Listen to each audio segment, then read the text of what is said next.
The tech conference after party was in full swing, the air thick with the scent of expensive champagne and idle chatter. As I made my way through the crowd, glass of rosé in hand, I couldn't shake the feeling that something was off. My eyes scanned the room, searching for my husband, Rowan, who had drifted away moments earlier. That's when I saw them. Rowan, in a dimly lit corner, laughing intimately with a woman I didn't recognize. My heart stopped, and a tightness gripped my chest. I knew Rowan, and this wasn't normal. Steeling myself, I drew closer, straining to hear their hushed conversation. June, I can't wait for us to start our new life together. That house we looked at is perfect. Just wait until Lila finds out. Rowan's words sent a shockwave through me. A new house? With this woman? My mind raced as I tried to make sense of what I was hearing. Don't worry, darling. Once the money from your little embezzlement scheme clears, we'll be set. Lila will be none the wiser, June purred, her hand trailing along Rowan's arm. Embezzlement? My head spun as the pieces fell into place. Rowan, my loving husband, the father of my children, had been betraying me all this time. Rage and betrayal surged through me, threatening to consume me. I cleared my throat, causing them to jump in surprise. Rowan, June, what a pleasant surprise. Rowan's face drained of color as he stumbled to find the right words. Lila, this isn't what it looks like. Isn't it? I fired back, my voice dripping with venom. Because it looks like you're planning to run off with this woman, using money you stole from my company. June's eyes narrowed, a sly smile playing on her lips. Oh, Rowan, you didn't tell your dear wife about our little arrangement? Rowan shot June a pleading look, but she seemed to relish in his discomfort. Lila, please, let me explain. Explain what, Rowan? I cut him off, my hands trembling with a mix of rage and heartbreak. How you've been betraying me, our family, and everything I've built. No, I don't want to hear it. I turned on my heel, determined to put as much distance between myself and this train wreck as possible. But Rowan's hand shot out, grasping my arm. Lila, wait. Please, let's talk about this. I can fix this, I promise. I yanked my arm free, glaring at him with a fury I hadn't known I possessed. Fix it? How, Rowan? By running off with your mistress and my money? I scoffed, the words burning my tongue. No, I'm done. We're done. I want a divorce. With that, I stormed away, leaving Rowan and June in my wake, their shocked expressions searing into my memory. As I made my way out of the conference center, my vision blurred with tears of betrayal and rage. How could he do this to me, to our family? The drive home was a blur of my mind racing with 1,000 questions and 1,000 more answers I didn't want to confront. By the time I pulled into the driveway, I had made up my mind. I was going to fight. I was going to take back everything Rowan had stolen from me, starting with my company and my life. The drive home from the tech conference felt like an eternity. My mind was a whirlwind of emotions.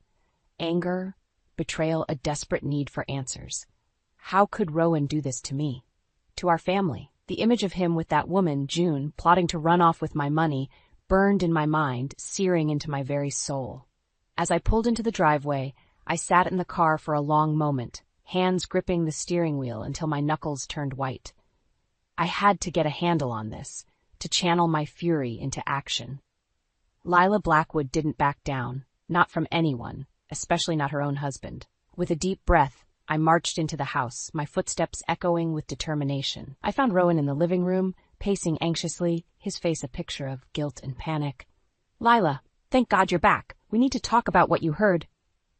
I held up a hand, cutting him off. Save it, Rowan. I don't want to hear your pathetic excuses. My voice was calm, but my eyes burned with barely contained rage. I want the truth. Everything. Rowan's shoulders slumped, and he sank into the couch, running a hand through his hair. It started a few months ago.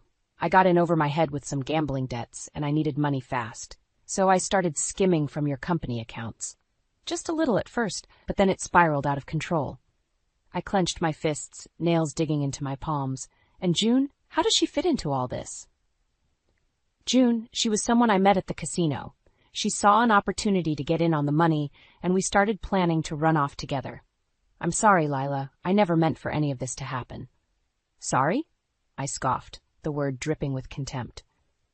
You're sorry? Rowan, you've betrayed me, our family, and everything I've built. Do you have any idea what this could do to my company? Rowan's eyes widened in panic. Lila, please, you can't tell anyone. I'll pay it all back, I swear. Just give me some time. I shook my head, my resolve hardening. No, Rowan. You've had your chance and you blew it. I'm filing for divorce, and I'm going to make sure you pay for what you've done. Divorce? Lila, you can't be serious. Rowan surged to his feet, desperation etched in every line of his face. Think of the kids. Think of everything we've built together. I am thinking of the kids, Rowan, I replied, my voice cutting like ice.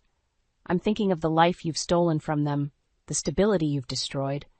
And as for everything we've built, well, you've made it very clear that it means nothing to you. I turned to leave, pausing only to glare at him over my shoulder. This is your mess, Rowan. Clean it up, because if you don't, I will, and you won't like the consequences. With that, I strode out of the room, my mind already racing with 1,000 plans to untangle the web of deceit Rowan had woven. I would not go down without a fight. I would reclaim what was mine, no matter the cost. The moment I stepped into my office, a sense of purpose and determination washed over me. Rowan's betrayal had shattered my world, but I refused to let him win. This was my life, my company, and I would be damned if I let him destroy everything I'd built. I quickly called a meeting with the executive team, Marco, my trusted CFO, and Clara, my longtime mentor and closest confidante. As they gathered around the conference table, I could see the concern etched on their faces. Lila, what's going on? Marco asked, his brow furrowed. I heard the rumors about you and Rowan, but I wanted to hear it from you. I took a deep breath, steeling myself for the difficult conversation ahead.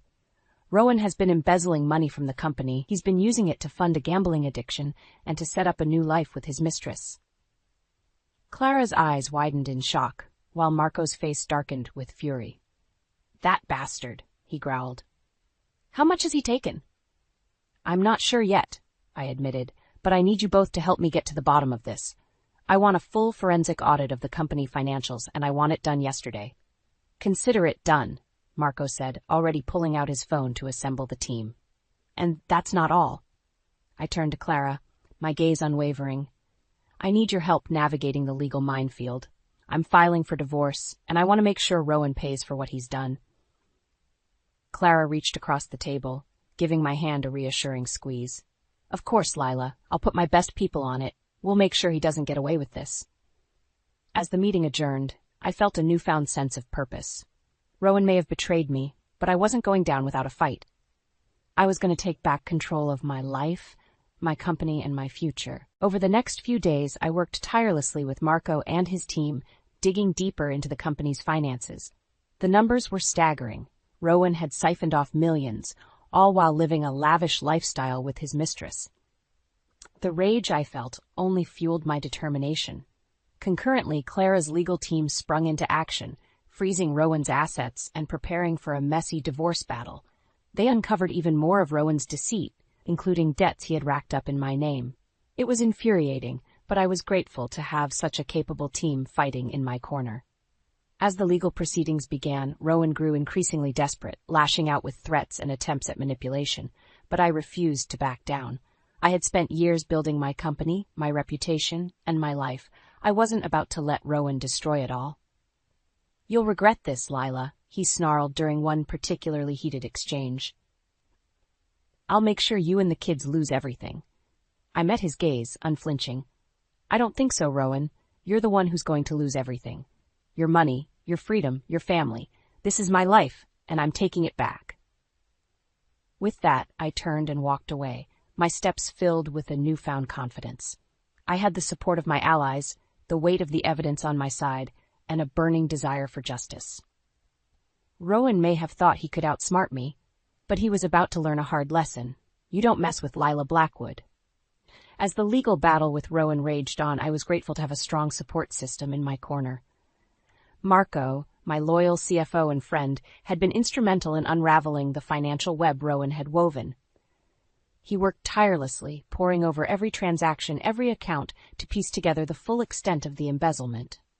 And then there was Clara, my trusted mentor and confidant. Her legal team was a force to be reckoned with, navigating the treacherous waters of the divorce proceedings with a skill that left Rowan's lawyers floundering. They uncovered even more of Rowan's deception, from hidden assets to fraudulent loans taken out in my name. "This is a mess, Lila," Clara said during one of our strategy sessions. "But we're going to make sure Rowan pays for what he's done. I promise you that."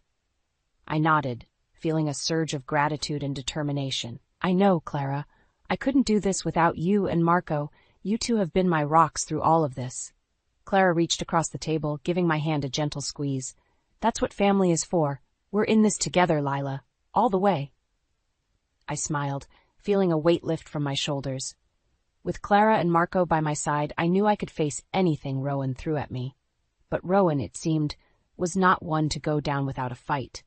As the proceedings dragged on, his desperation became more and more apparent. He resorted to threats, trying to intimidate me into backing down. "You think you can just take everything from me?" he snarled during one particularly heated exchange. "I won't let you, Lila. I'll make sure you and the kids suffer for this." I held my ground, refusing to be cowed by his empty threats. "The only one who's going to suffer is you, Rowan. You brought this on yourself. Now you're going to face the consequences." Rowan's face contorted with rage, and for a moment I saw a glimpse of the man I thought I knew, the man I had loved and trusted. But that man was long gone, replaced by a desperate, greedy individual who had betrayed everything we'd built together.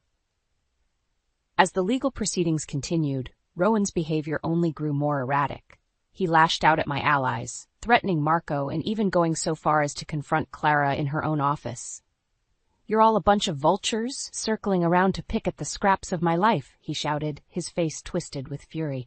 "I won't let you take everything from me."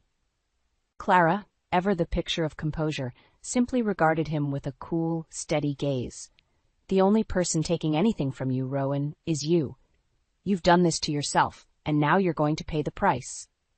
Rowan's shoulders slumped, the fight seeming to drain from him. But I knew better than to let my guard down. This was a man who had shown himself capable of the most despicable betrayals, and I couldn't afford to underestimate him. As I left Clara's office, I couldn't help but feel a sense of foreboding. Rowan was a wounded animal, and wounded animals were the most dangerous. I knew that the final showdown was still to come, and I had to be ready for anything. As the legal battle with Rowan dragged on, I knew I had to take matters into my own hands. The constant threats, the whispers of his crimes, and the strain it was putting on my company and my family, it was becoming too much to bear. That's when I decided to go on the offensive. With the help of my trusted friend and PR maven, Samantha, I crafted a carefully orchestrated plan to expose Rowan's misdeeds to the world. "It's time to shift the narrative, Lila," Samantha said, her eyes gleaming with determination. "Let's take control of the story before Rowan can spin it to his advantage." I nodded, my resolve hardening. "I'm ready. Whatever it takes to bring him down and protect my company and my family." Over the next few weeks, Samantha worked tirelessly, using her extensive network of media contacts to plant the seeds of Rowan's downfall. She fed juicy tidbits to the tech press, hinting at the scandal brewing behind the scenes, the embezzlement, the gambling, the Mistress. It didn't take long for the story to pick up steam. Soon, headlines were blaring, and the public was clamoring for more details. Rowan, who had once been a respected figure in the industry, found himself thrust into the spotlight for all the wrong reasons. When the sharks began to circle, Rowan grew increasingly desperate, lashing out at me and my allies, but we were ready for him. "You think this is going to save you, Lila?" He spat, his eyes wild with fury. "You've only made things worse. Now the whole world knows what a conniving bitch you are." I met his gaze, unflinching. "No, Rowan, the whole world knows what a despicable, greedy man you are, and they're going to watch as you pay for your sins." Rowan let out a humorless laugh. "You really think you can win this?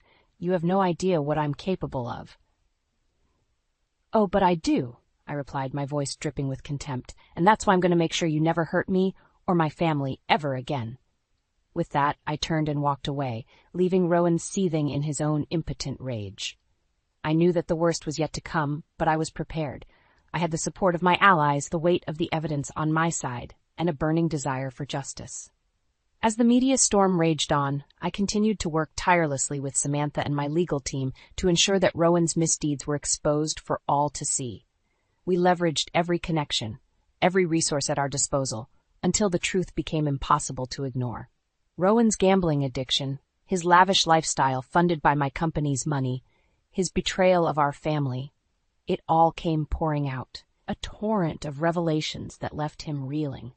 I watched with a grim satisfaction as his social and professional standing crumbled, his once vaunted reputation reduced to ashes. And through it all I remained steadfast, my focus laser-sharp on the ultimate goal, reclaiming my life, my company, and my future. Rowan had taken so much from me, but I was determined to take it all back, and then some. As the final showdown in the courtroom loomed, I knew that the stakes had never been higher, but this time I was the one in control. This time, Rowan would answer for his crimes, and I would emerge victorious. The day of the final courtroom showdown had arrived, and I couldn't help but feel a surge of nervous anticipation coursing through my veins. After months of legal battles, of exposing Rowan's deceit and betrayal, this was the moment of reckoning. As I stepped into the imposing courtroom, my eyes immediately landed on Rowan, sitting hunched at the defendant's table, his once confident demeanor now tinged with desperation. I took a deep breath, steeling myself for the challenge ahead, and joined my own legal team, led by the formidable Vivian. "Are you ready for this, Lila?" Vivian asked, her gaze unwavering. I nodded, my jaw set with determination. "More than ready. Let's make him pay for what he's done." The proceedings began with Vivian laying out the evidence, the meticulous paper trail of Rowan's embezzlement, the damning financial records, the testimony of those he'd wronged. With each passing moment, Rowan's face grew paler, the noose tightening around his neck. But just when I thought the case was all but won, Rowan's lawyer pulled a surprise witness, June, the woman he'd been planning to run off with. As June took the stand, her eyes darted around the courtroom, a mixture of fear and defiance etched on her face. I didn't know the full extent of Rowan's crimes," she stammered. "I only found out about the embezzlement and his gambling addiction after he dragged me into his scheme." Rowan's lawyer pounced, sensing an opportunity. "So you're telling us that my client kept you in the dark about his illegal activities?" June hesitated, her gaze flickering to where I sat. "Yes, that's right, Rowan. He lied to me, just like he lied to his wife. I had no idea what he was doing until it was too late." The courtroom erupted in a flurry of murmurs, and I felt a surge of triumph. Rowan's carefully crafted web of lies was unraveling before our eyes. Vivian wasted no time in seizing the advantage. "So, Miss June, are you telling this court that you were an unwitting accomplice in Mr. Blackwood's criminal activities?" June nodded, her voice trembling. "Yes, that's exactly what I'm saying. I'm sorry for what I've done. I never meant for any of this to happen." Rowan's face contorted with fury, and he leaped to his feet, his chair clattering to the floor. "You backstabbing bitch!" he bellowed, his eyes wild with rage. "How dare you turn against me?" The judge slammed his gavel, his voice booming through the stunned silence. "Order in the court. Mr. Blackwood, you will control yourself or be held in contempt." Rowan sank back into his seat, his shoulders slumped in defeat. I couldn't help but feel a sense of grim satisfaction wash over me. This was it, the moment I'd been waiting for, the moment Rowan would finally face the consequences of his actions. As the final arguments were presented, I watched Rowan's world crumble around him. The evidence was overwhelming, the testimonies damning. There was no escape, no way for him to wriggle out of this.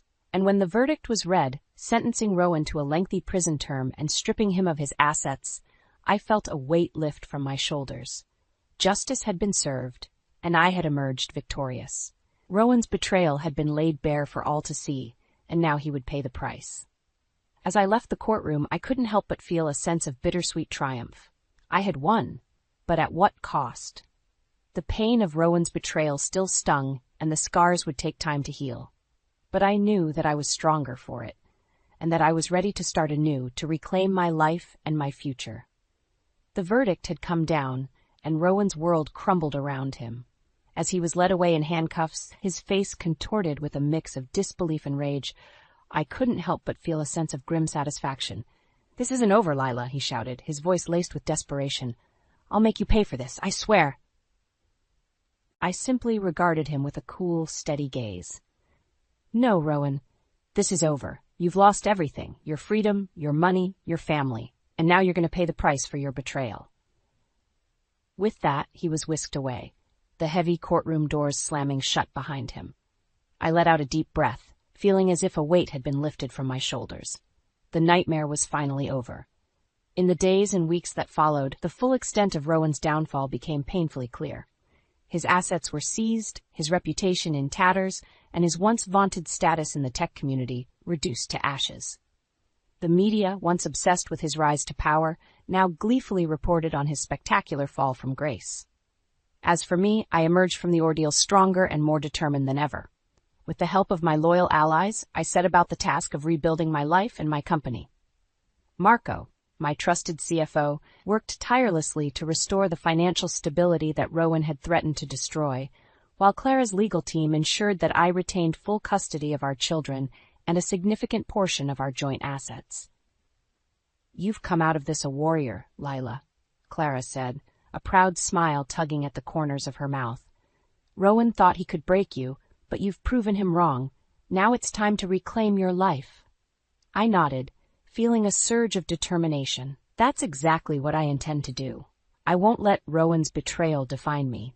This is my chance to start fresh, to build something even better. And that's exactly what I did. With a renewed sense of purpose, I poured my energy into my company, steering it to new heights of success. I used my experiences to create a foundation dedicated to supporting and empowering other women entrepreneurs, ensuring that they never had to face the kind of betrayal and adversity that I had endured. As for Rowan, his downfall was swift and unforgiving. Stripped of his wealth and social standing, he found himself adrift, a pariah in the very community he had once dominated.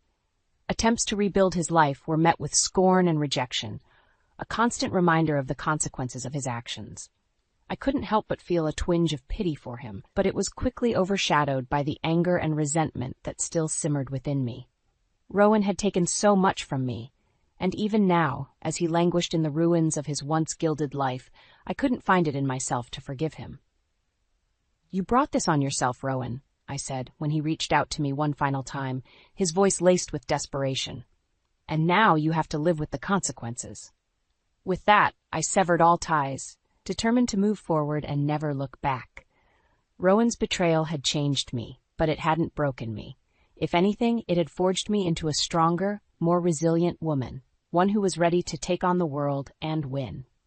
As the dust settled on the tumultuous events that had upended my life, I found myself standing at the precipice of a new chapter. Rowan's betrayal had shaken me to my core, but it had also forged me into a stronger, more resilient woman. I was determined to take back control of my life and my future, and that's exactly what I set out to do. With Rowan's assets and embezzled funds returned to me, I was able to not only stabilize my company but propel it to new heights of success. The public's sympathy was firmly on my side, and I leveraged that goodwill to secure lucrative contracts and investments. My team, led by the ever-reliable Marco, worked tirelessly to streamline operations and capitalize on the newfound momentum. "It's like a weight has been lifted off our shoulders, Lila," Marco said during one of our strategy meetings. "Now that Rowan's mess is behind us, we can focus on taking this company to the next level." I nodded, a small smile tugging at the corners of my lips. "That's exactly what I intend to do, Marco. This is our chance to build something truly remarkable." And that's exactly what we did. Over the following months, I poured my energy into not only rebuilding my company, but also creating a foundation to support other women entrepreneurs. The Lila Blackwood Foundation, as it came to be known, was a passion project that allowed me to channel my experiences into empowering others who faced similar challenges. "You're an inspiration, Lila," Clara, my trusted mentor, told me during the foundation's launch event. "The way you've risen from the ashes of Rowan's betrayal is a testament to your strength and resilience." I felt a swell of pride, but also a twinge of bittersweet emotion. "It wasn't easy, Clara. Rowan's actions nearly destroyed me, but I refused to let him win. This foundation is my way of ensuring that no other woman has to go through what I did." Clara squeezed my hand, her eyes shining with pride. "And that's exactly why it's going to be a success. You've turned your pain into purpose, Lila.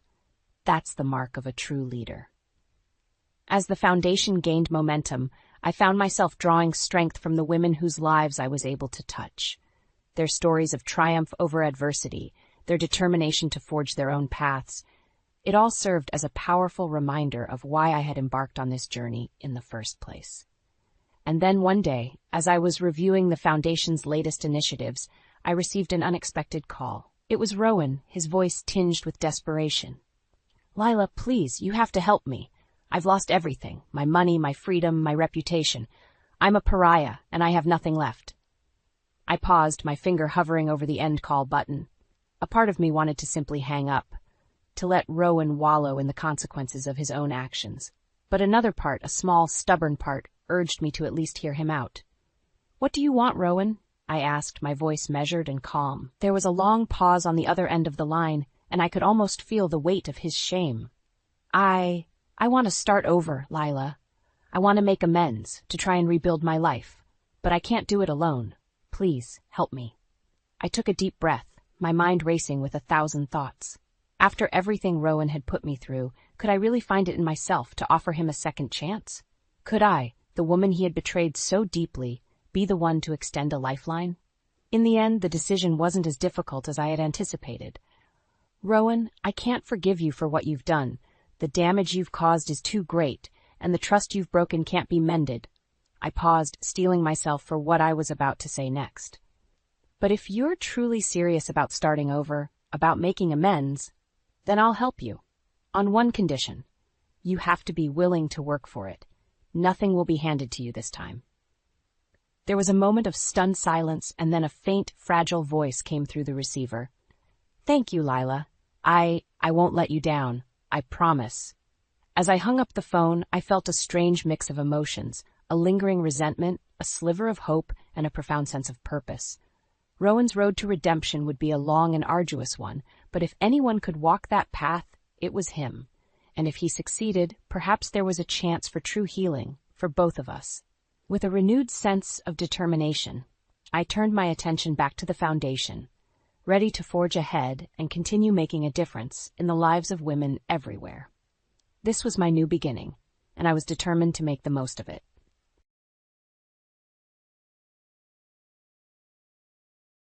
Greetings, I'm Janice, and I'd want to tell you a story.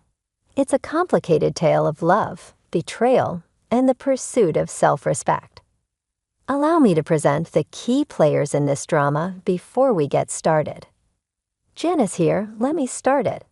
Some could consider the family I came from, who were wealthy, to be privileged. It appeared to the outer world that I had it all, a life of luxury from the beginning.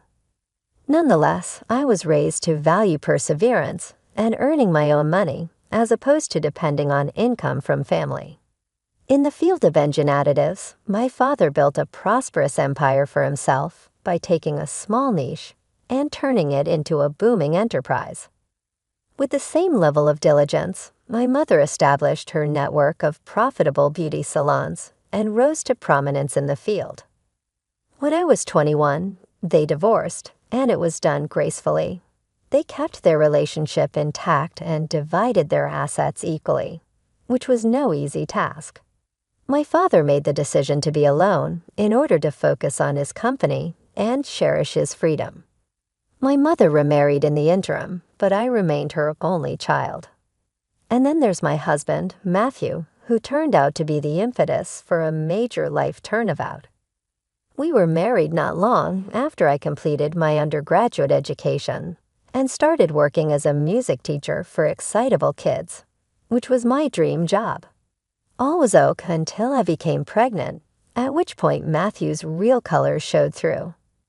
Matthew suddenly made the unexpected suggestion that I give up my career and remain at home with the baby one lazy Sunday while he was lounging on the couch. He answered indifferently, "Why don't you just quit your job and stay at home? We'll manage." I was taken aback. His pay wasn't enough to make me quit, and I had a strong interest in what I did.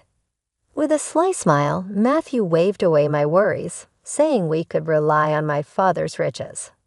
His presumption that we could merely use my parents' riches enraged me.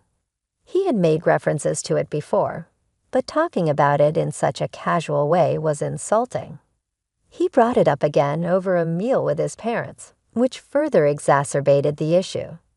The notion was warmly received by both his father, who was always ready to provide advice, and his keen and opportunistic mother, who painted great pictures of a luxurious existence supported by my family's wealth. Every remark seemed to be a bigger betrayal, as though they regarded me as a means to an easier existence, rather than as a real person. As I slept next to Matthew that night, I was overcome with a feeling of loneliness. I asked him a kind inquiry, thinking that I had misinterpreted his motivations. With his once tender eyes now cold, he turned to face me and stated, "Janice, it's not about necessity. It's all about intelligence. We should have a break, and your parents can afford it. Why not use that to your advantage?" I couldn't stop thinking about the term deserve, even after you went to sleep. It became evident that we had quite different perspectives about freedom and dignity. This insight marked the start of a deep personal journey for me, one in which I had to choose what proportion of my moral principles I was ready to give up. We followed various roads and had distinct ideals that we were passionate about. I woke up and stared at the ceiling, thinking about squandered opportunities and unknown possibilities. That first argument Matthew and I had about self-confidence and financial independence aside, I kind of thought maybe our viewpoints might actually coincide. Regretfully, I was wrong. From stage left, Matthew's parents appear, bringing a flurry of confusion with them. Matthew's parents were anything but models of self-sufficiency. They were masters at finding deals, and my family's steady income was like a beacon to them. David was sitting in our little living room one evening when he started to present a new company idea that simply required some seed money. Mary said, "Janice, darling, with your family's backing, you could give us a leg up on this," in a toothache-inducingly sweet tone. "It is essentially a given." I made an attempt to keep my cool. "Mary, David, as I've already indicated, we're managing our money on our own. We are not having this talk about my parents' riches." David, however, persevered like a seasoned salesperson. "Janice, come on, you wouldn't even realize the money was missing. To your dad, what's a few thousand? Over a weekend, he most likely loses that playing golf." I was taken aback by their boldness. They were in our house, taking advantage of our hospitality while slyly glancing at my family's income as though they were entitled to it. Matthew made an effort to mediate.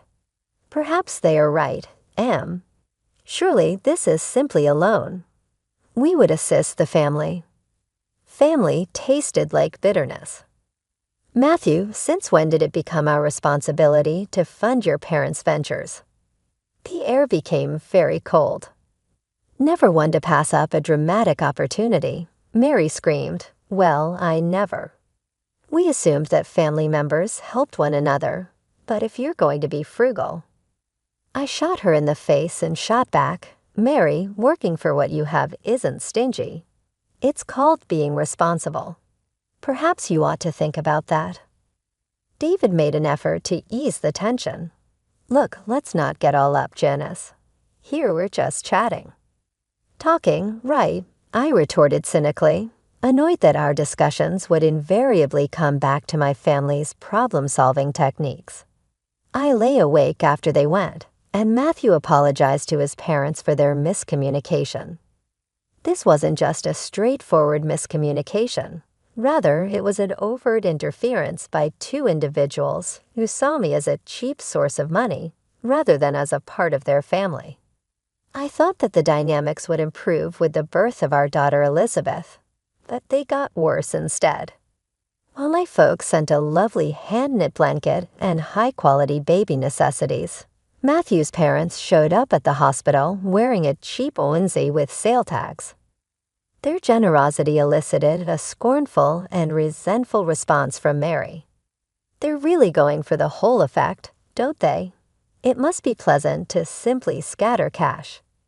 Instead of all this nonsense, they should have purchased a house for you. Matthew also chuckled.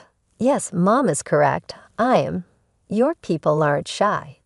Maybe a house would have been a better idea. As I held our baby, my heart fell.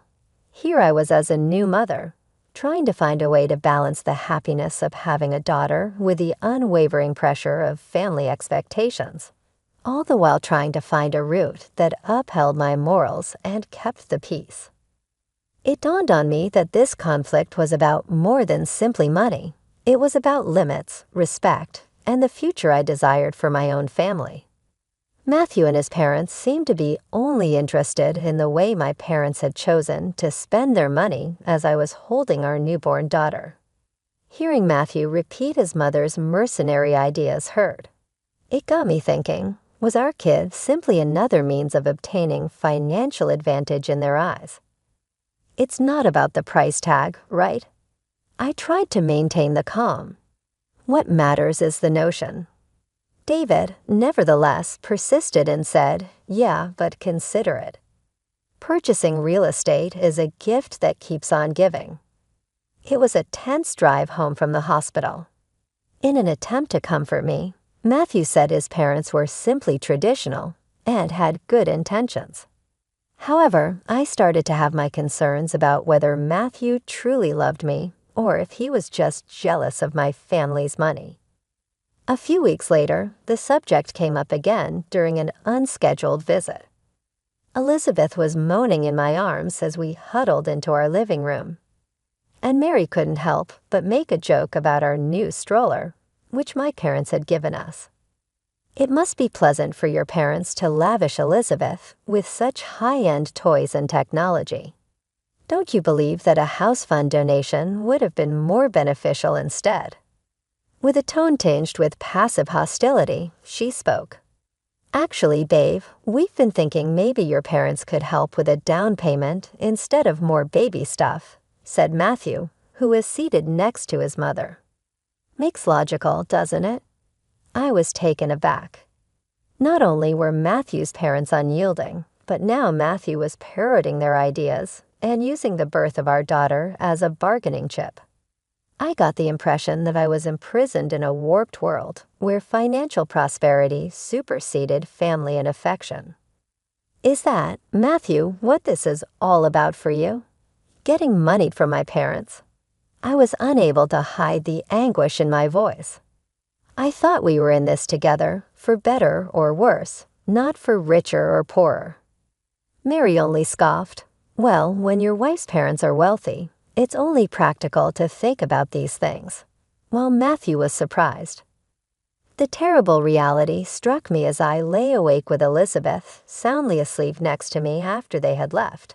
My marriage and family seemed like a transaction, with me acting as the cash. The years that followed were quite the ride. Elizabeth developed into a lively 4-year-old who was full of joy in life, but life had other plans. It was my mother first. Her mishap was unexpected and catastrophic. I was overcome with sadness and found it difficult to keep myself composed for Elizabeth's benefit. However, Matthew's first question to me was, "So how much are you getting from your mom's will?"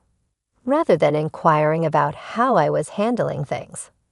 It felt like a slap in the face. My mother hadn't even been laid to rest, and here he was, eyeing her legacy like a vulture.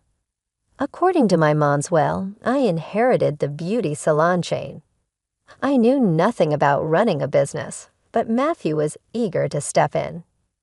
"Babe, let me handle this. You know I've got a knack for business," he offered with all his usual confidence. Lost in my grief, I allowed him to take the lead, though I ensured the ownership papers stayed in my name. I hoped, perhaps naively, that he might turn things around for us. Then barely a year later, my father passed away from a heart attack. Losing both my parents in such a short period shattered something inside me. I needed Matthew more than ever, yet I was beginning to understand that our views on money, support, and family were worlds apart.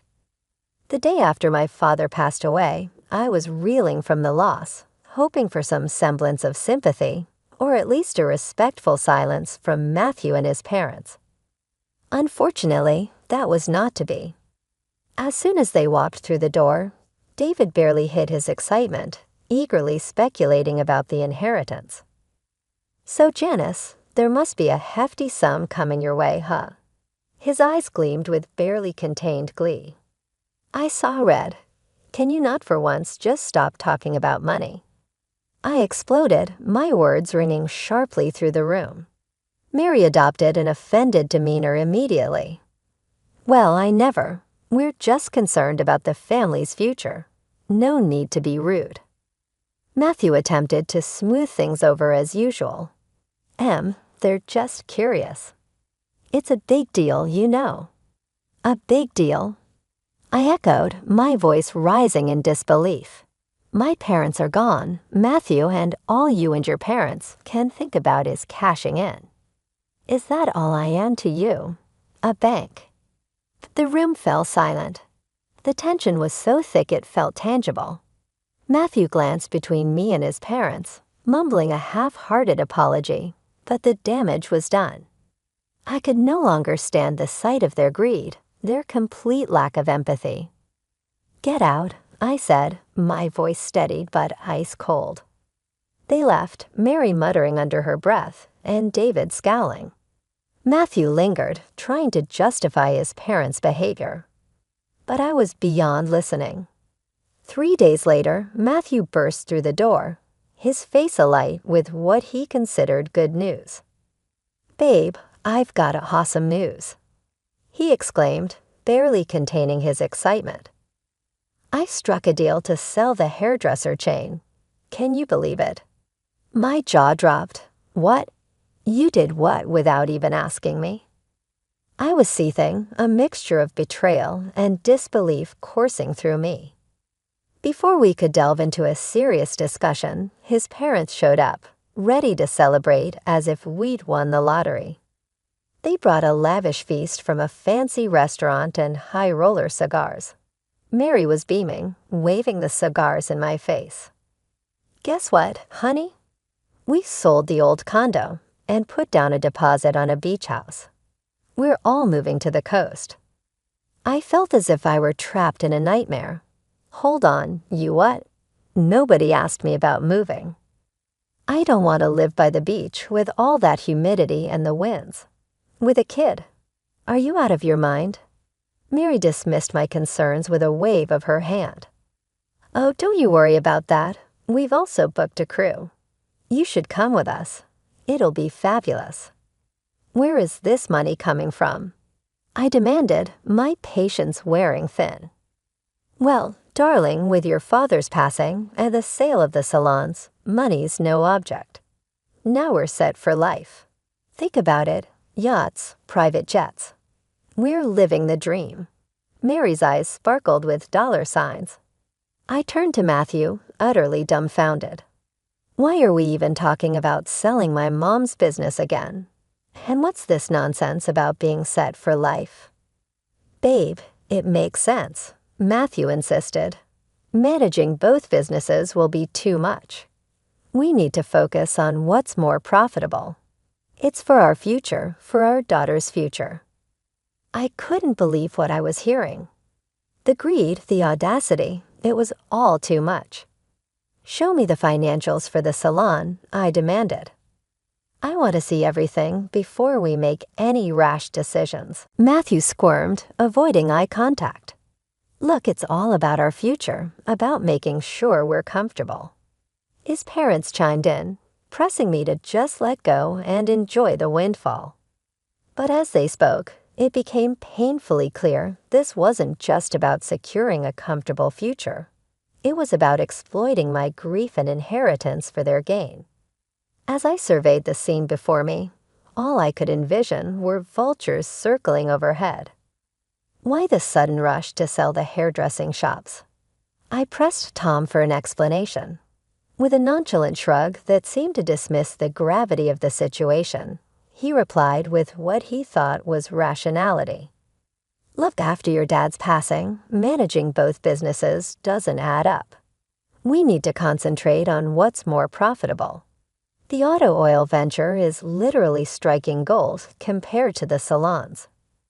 His parents quickly joined the conversation, eagerly chiming in. Think about it, dear. Selling those small shops could set you up for a life of comfort and luxury. Why bother with them? His mother's voice was coated with greed, her eyes gleaming with anticipation. Their blatant greed made my skin crawl.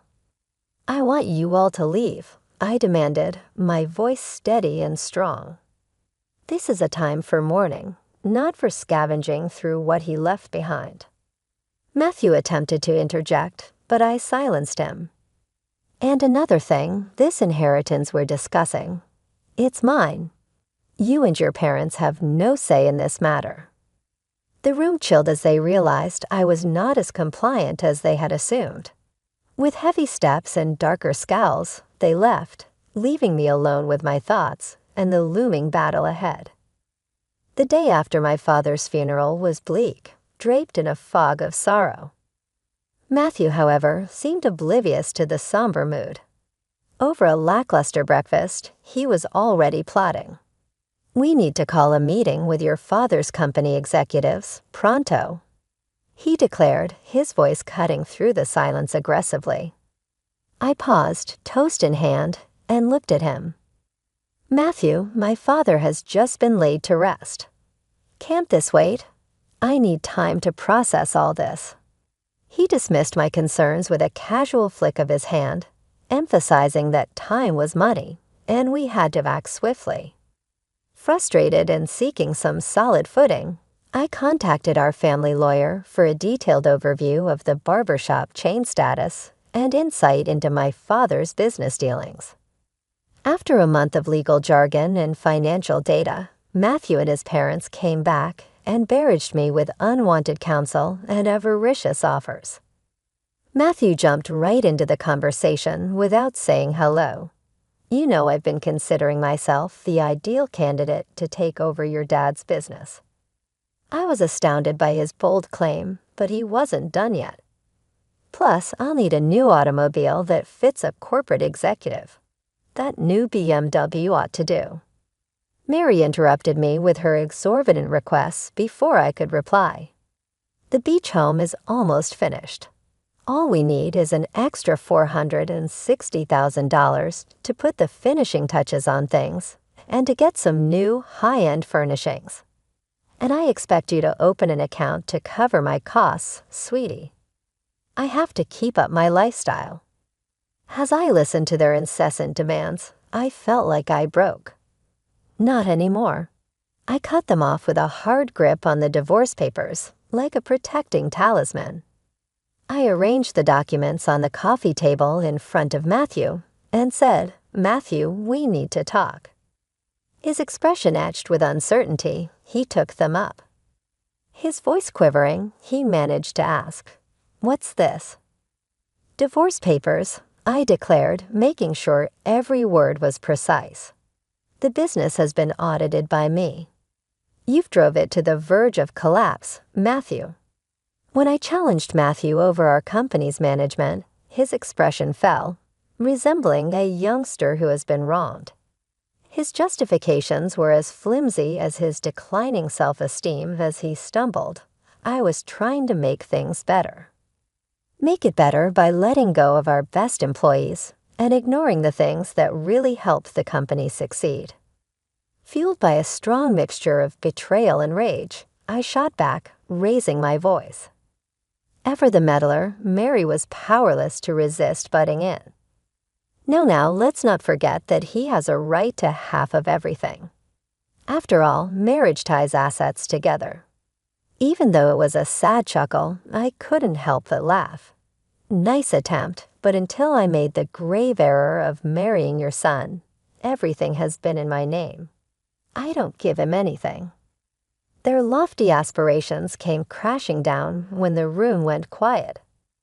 I looked directly at Matthew and said, And another thing, you're going to repay every single penny you've cost the business. Matthew went into desperation as the divorce became real to him. Will you please allow us to discuss this? There must be an alternative approach, he pleaded, his voice breaking with despair. His parents, not to be matched in theatrical flair, began a sobbing diatribe about how they had invested all of their money in the beachfront mansion, which was now in danger in the absence of more investment. "We're going to lose everything," his mother cried uncontrollably. "Please consider the implications of this for us." I listened, feeling only icy detachment because of their previous behavior, which had hardened my heart. I responded, "Sorry, but that's your mess," in a hard and determined tone.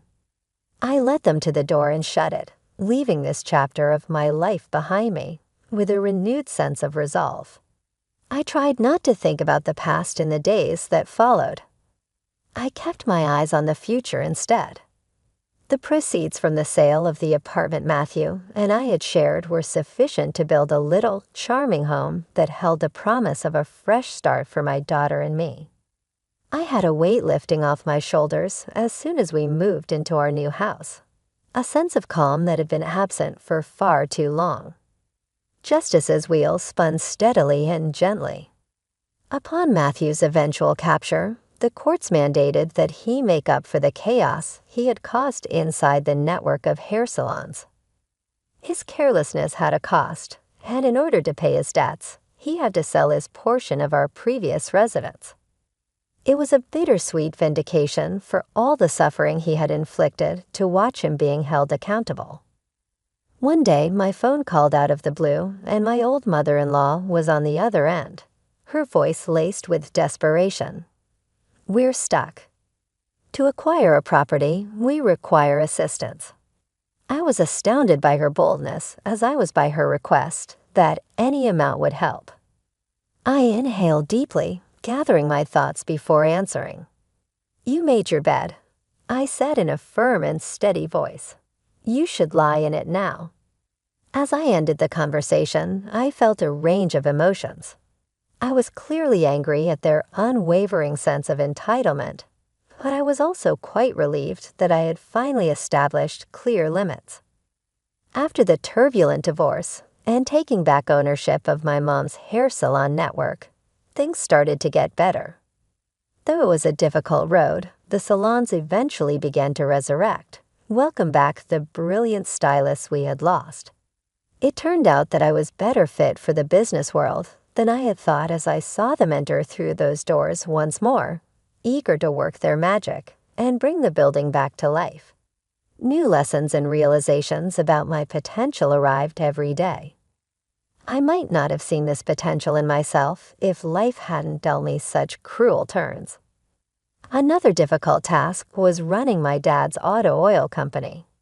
I made the decision to appoint a manager to supervise daily operations until I become more familiar with the field. To be clear that I was still in charge, I told him, "It's all yours for now, but keep me in the loop." I considered what lay ahead. If Elizabeth is interested, I might give it to her when she's about 22. I wanted her to be able to select her own route. In contrast to the pandemonium we had left behind, Elizabeth and I found our new house to be a peaceful haven. Although it was little, it was ours, a place where we could develop, recover, and begin again. Our house was a hive of activity, with each nook and cranny holding a memory we were making together. Elizabeth's laughing in the garden was a comfort to my spirit. "Mommy, I want to be just like you when I grow up," she would exclaim, awe and amazement lighting up her eyes. I would reply, bringing her into an embrace, "You're going to be even more amazing." I had a gut feeling that our relationship was about to take off and become something amazing. With wide arms and hopeful hearts, we were prepared to welcome whatever was ahead of us. We were unstoppable.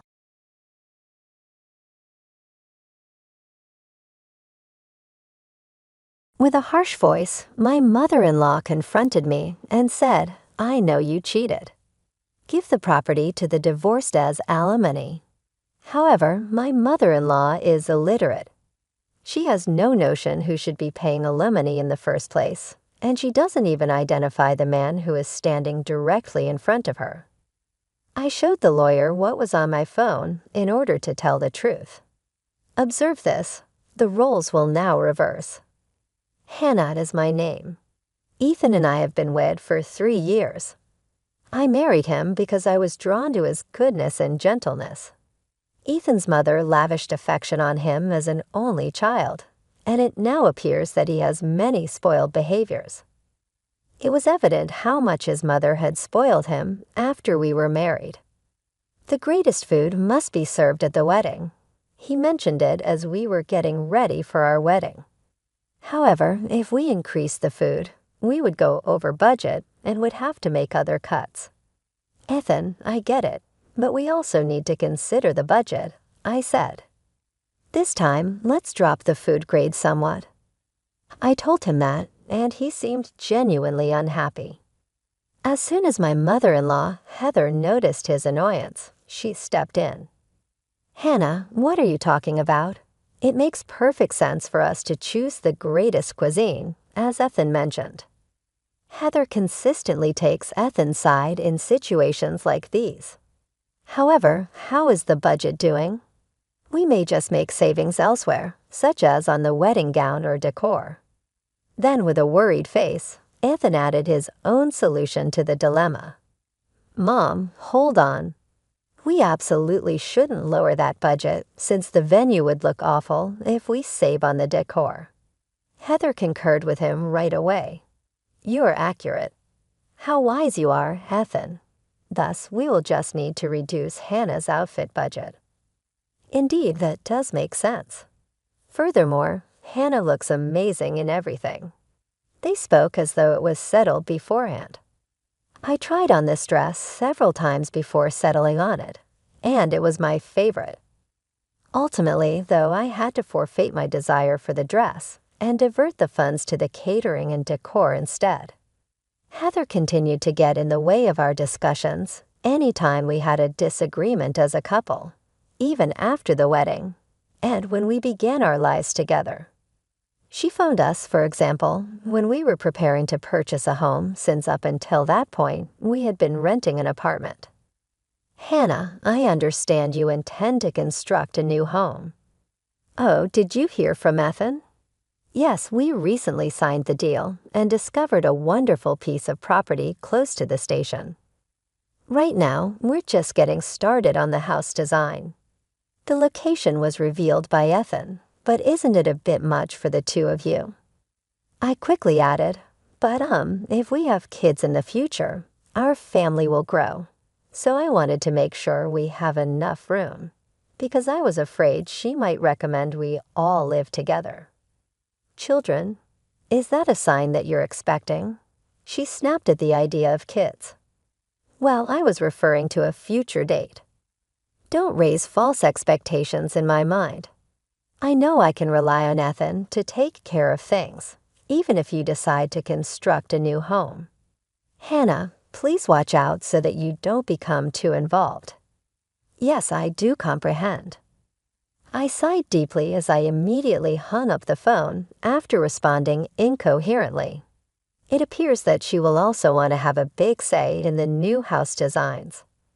I really need to chat to Ethan, but he's been returning home so late these days that we hardly have time to catch up.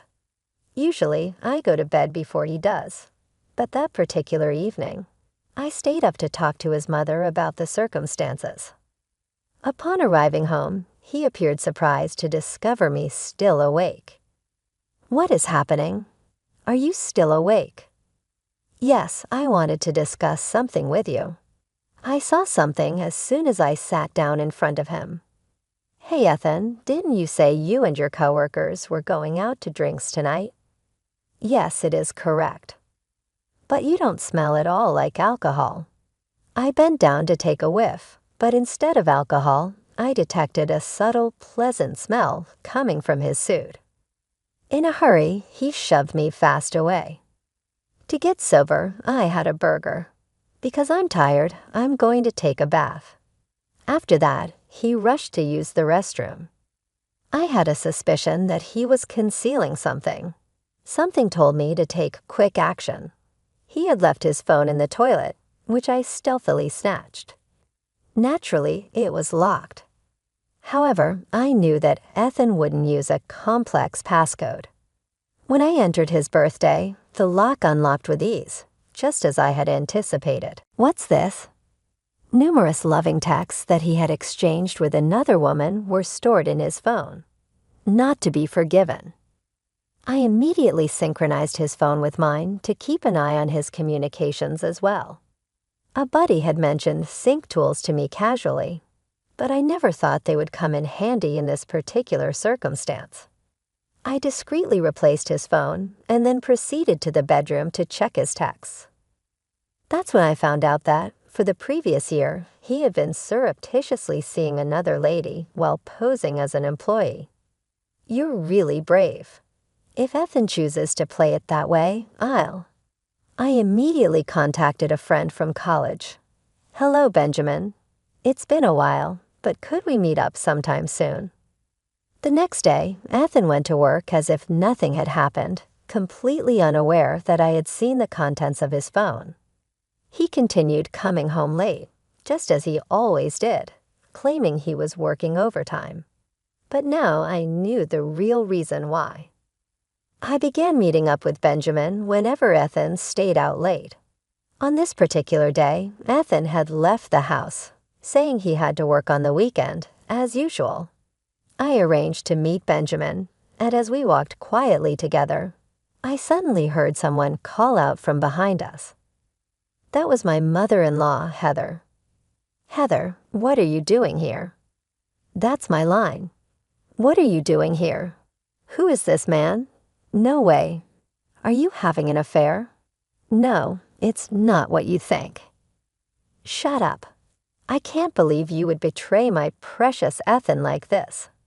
Heather took me and Benjamin home with her on the spur of the moment. I caught you cheating on my precious son, and you can't get away with it. You better be prepared for the consequences. Heather's intensity made Benjamin go quiet. I just called a lawyer. I know, so stay here quietly. Heather stared at us, making sure we didn't try to escape. When the lawyer arrived, Heather began to explain dramatically. Listen to me. My daughter-in-law was having an affair with this man in broad daylight. How ungrateful can she be with a husband as fine as my son? The lawyer looked at Heather calmly and asked, How can you be sure this is definitely an affair? Heather responded with conviction. They were on a date together, and I saw them near the station.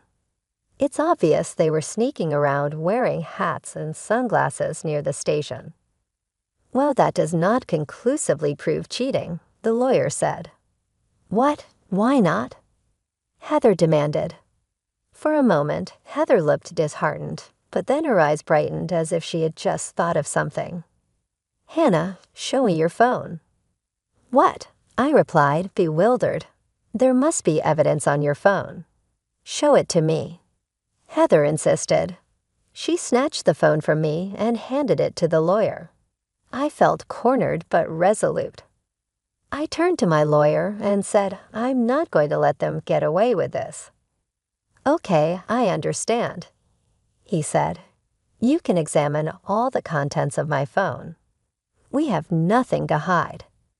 I handed over the password to my lawyer and asked him to review the contents. The lawyer meticulously checked each application, his hand moving slowly until he eventually stopped. Heather's hopes rose at his serious expression. This is it. You finally found evidence of an affair, she exclaimed, rubbing up against the lawyer. If you've got proof, then we need to talk. Hannah, you're divorcing Ethan. Well, Heather, calm down and listen to me, I said. It's too late for excuses now. Hannah, Heather interrupted, that's not enough alimony. Ethan and I will take the land you bought in front of the station. She said this with a proud smile, then turned to her lawyer, expecting support for her claim. Make sure you get your fee from this cheater, Heather demanded. But the lawyer hesitated, clearly uncomfortable. No mercy. Cheating on your spouse is the lowest thing a person can do. We're not reducing the alimony by a single cent. That's not the case here. It's not your daughter-in-law who's been unfaithful. It's your son. What? What are you talking about? The messages we found on your daughter-in-law's phone are proof of your son's affair. He's the one who will have to pay alimony. What? She snatched the phone from the lawyer and looked at the messages. These are Ethan's messages. Just as she was processing this, Ethan walked in. I'm home. What's going on here? He froze in shock, seeing his mother and two strangers in the house. Heather approached him, holding my phone. Ethan, what is the meaning of this? Isn't that Hannah's phone? Why are my messages on it? So it really was you who sent these? No, wait, Hannah, it's not what you think. He tried desperately to explain, but it was already too late. He continued to defend himself, saying I was just messing around. Ever since we got married, Hannah hasn't respected me. And these messages were just a way to relieve stress. This isn't proof of an affair. As usual, Heather quickly took his side. That's true. Ethan has been under a lot of stress from work. He's practically the victim here. Exactly. And who are these people anyway? Heather suddenly remembered the situation and said, That's right. Forget about those messages. I caught Hannah in the act with this man. She's the one who should pay alimony. Ethan, you should divorce her immediately, and we'll build a house on that land and live together. I couldn't believe what I was hearing. Huh? Heather, how blind can you be? Excuse me. They made plans to meet and even discussed what happened afterward in those messages. How can you not see that your son is the one who's been cheating? So what? That doesn't give you the right to cheat too. Even if Ethan did cheat, you're just as guilty. Unlike Ethan, I have nothing to hide. Then who is this man? You wouldn't be sneaking around in disguises if you weren't cheating. You're wrong. He's a private investigator. We went to college together, and he's been helping me gather evidence of Ethan's affair. Finally, Benjamin spoke up. Ideally, I should have done the investigation alone, but Hannah insisted on being there to see the affair with her own eyes. Since getting spotted by her husband would have blown our cover, I had her wear a disguise. Normally, private investigators don't use such obvious disguises. Hearing this, Ethan turned pale. A private investigator? How long have you been watching me? I looked at Ethan and said, since the day you came home smelling like perfume. That's when I checked your phone and confirmed the affair. But no matter how many messages I collected, they weren't enough to be definitive proof. So I asked Benjamin to help me catch you in the act with your lover. I pulled out several photos of Ethan from my bag. Thanks to that, I've gathered plenty of evidence. With these, we can prove the affair, right? The lawyer, suddenly addressing the situation, quickly regained his composure and answered, yes. With these photos and the messages, there's no way to deny it. So we can file for divorce and demand alimony, right? Absolutely. Wait, don't talk about alimony like that.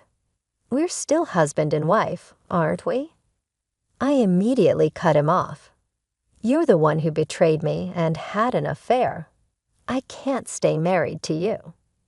You're really going to throw away our marriage over one mistake. Mom, say something. His mother, of course, sided with him.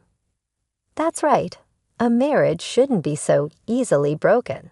You're overreacting. Hannah, divorce over an affair. That's ridiculous. Overreacting?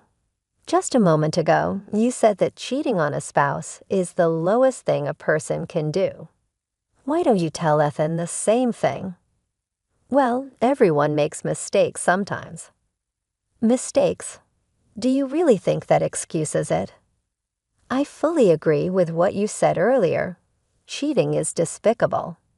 After the divorce, I'll be taking the land as part of the alimony. Wait, that land belongs to me and Ethan. Didn't you say that the land wouldn't even cover the alimony? Since the lawyer is already here, let's have you sign an agreement right now. I want a legally binding document to make sure there's no escape. Heather, trapped by her own words, fell silent. Ethan, seeing his mother unable to speak, started to panic. Mom, why aren't you saying anything? You're supposed to be on my side. I looked at Ethan and firmly told him, don't think your mom can always protect you. It's time you took responsibility for your own actions. Realizing he couldn't rely on his mother, Ethan suddenly turned to me for support. Hannah, I was wrong. You've opened my eyes. From now on, I won't rely on my mom anymore. Let's start over. Excuse me. What on earth are you thinking? I didn't go through all the trouble of disguising myself and gathering evidence just to wake you up. I did it to make sure the divorce goes smoothly. I collected evidence to ensure I get the alimony you owe for your affair. So you don't love me anymore?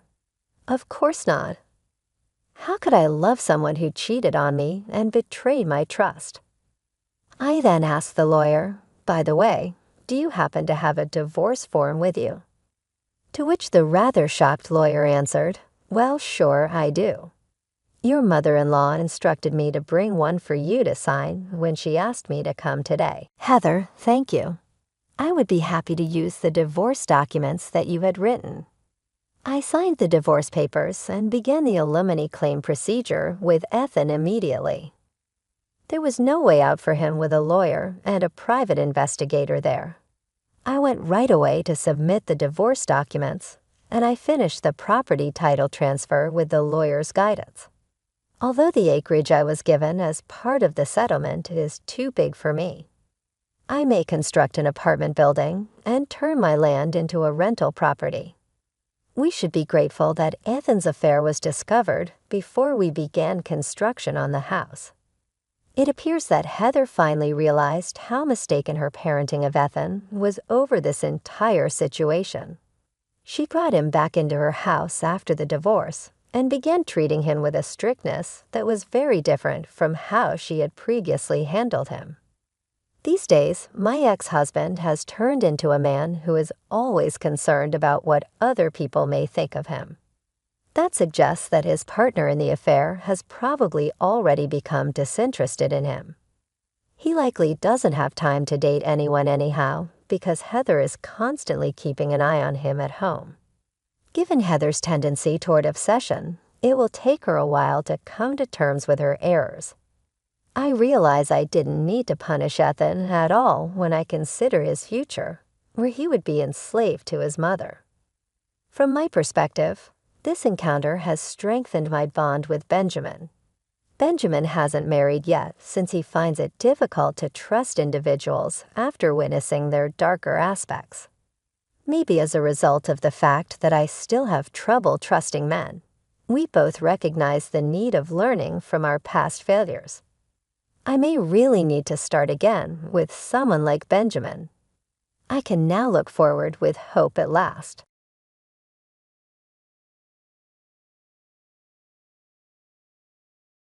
My name is Sandra, and I am the mother of Michael, a college student who is 18 years old.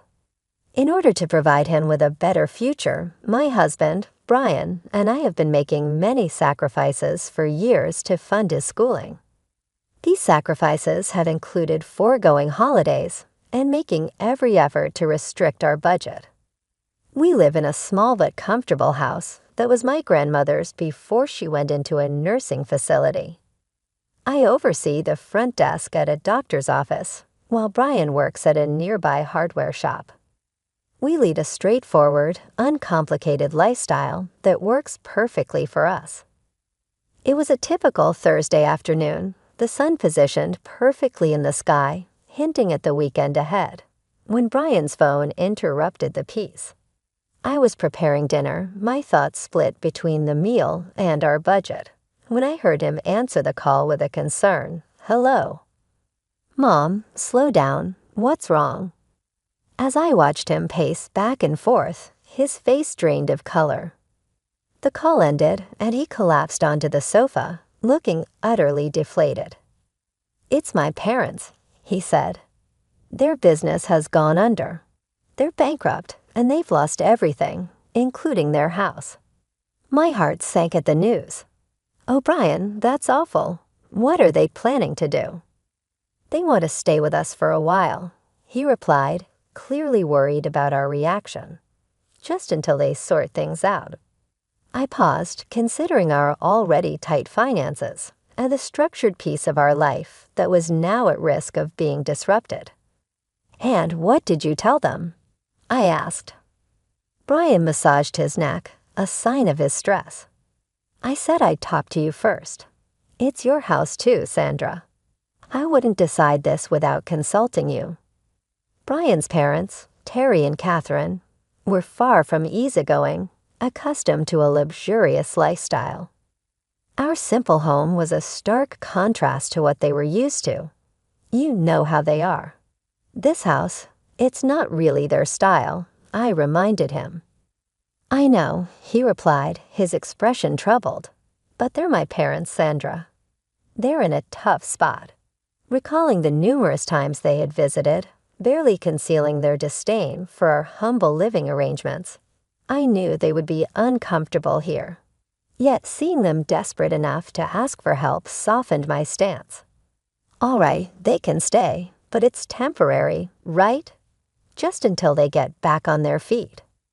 Brian immediately picked up his phone, and after a brief conversation, he reassured his mother. "Mom, Sandra and I talked it over. You can stay for a bit, but you need to find your place soon. We're not running a hotel." I couldn't hear the response, but Brian's firm, "Yes, Mom, we're clear," told me enough. He hung up, visibly relieved. "They're thankful, Sandra. They'll be here next week." Last week, we told Brian's parents they could stay with us temporarily, and today they were moving in. I stood on the porch, my heart sinking slightly as two large moving trucks rolled up the driveway. Brian, managing a forced smile, directed the unloading process like a parking lot attendant. Terry was the first to emerge, slapping Brian on the back with a grin as if he'd just won the lottery. Catherine approached me next, her perfume overwhelming, as she planted a kiss on my cheek that felt scalding. "You're an angel for letting us invade like this," she said. I managed to smile, my eyes shifting nervously to the mountain of belongings being unloaded, a tangible sign of the upheaval to come. As Catherine and the movers unloaded what she referred to as just the essentials from their moving trucks, I couldn't help but gape at the array of furniture and boxes that seemed to flood our modest front yard. "Is this all just essentials?" I mumbled under my breath, trying hard to keep my tone light. "Oh yes, just the basics for now," Catherine responded nonchalantly, waving her hand as if the mountain of belongings wasn't overtaking every inch of space. I bit my tongue, wondering what they had left in storage and if these were the items deemed necessary for their temporary stay. Brian caught my gaze, and I could tell he shared my concern. "Let's just try to get all this inside," he murmured partly to himself, his tone a mix of resignation and disbelief, as Terry and Catherine directed the movers with a precision that seemed better suited for a luxurious estate than our simple home. The movers struggled past with armchairs, an endless number of boxes, and even a grandfather clock. "Right there, that's perfect." Terry directed them to place the clock as though it was the most natural addition to our living room, which was quickly disappearing under the influx of their possessions. I pulled Brian aside as the movers took a moment to catch their breath. "Brian, this is madness. They've brought enough stuff to furnish an entire house. Where are we supposed to put all of this?" Brian rubbed his temples, a sign of his growing frustration. "I know, Sandra. I'll talk to them, I promise. Let's just get through today." As the movers resumed, our ground floor transformed into a cluttered showcase of Terry and Catherine's old lifestyle. Every corner was filled, every space overtaken. By the time the movers left, our once cozy living room resembled more of a storage unit than a family space. Dinner that night felt like navigating a labyrinth. We barely managed to uncover the dining table beneath all the clutter. Terry and Catherine seemed completely oblivious to the chaos, blissfully chatting about their journey as Terry opened a bottle of pricey French wine. "Sandra, you really should try this," he insisted, pouring a glass with a flourish. "Thank you both so much for having us," Catherine added sweetly, her voice almost too sugary as she continued. "It's just until we find our feet." Brian, clearing his throat nervously, attempted to set some boundaries. "Yeah, about that. We need to talk about some ground rules." Spaces tightened. "Oh, don't worry about it, son," Terry interrupted with a dismissive wave. "We'll manage just fine, won't we, dear?" He smiled at Catherine, who nodded enthusiastically, looking around at the invaded space, the piles of boxes, the ostentatious ornaments displacing our simpler decor. I wasn't so sure about that. Adjusting to life with Terry and Catherine was proving to be more challenging than I'd anticipated. A few days later, as we settled into a new sort of routine, another challenge emerged.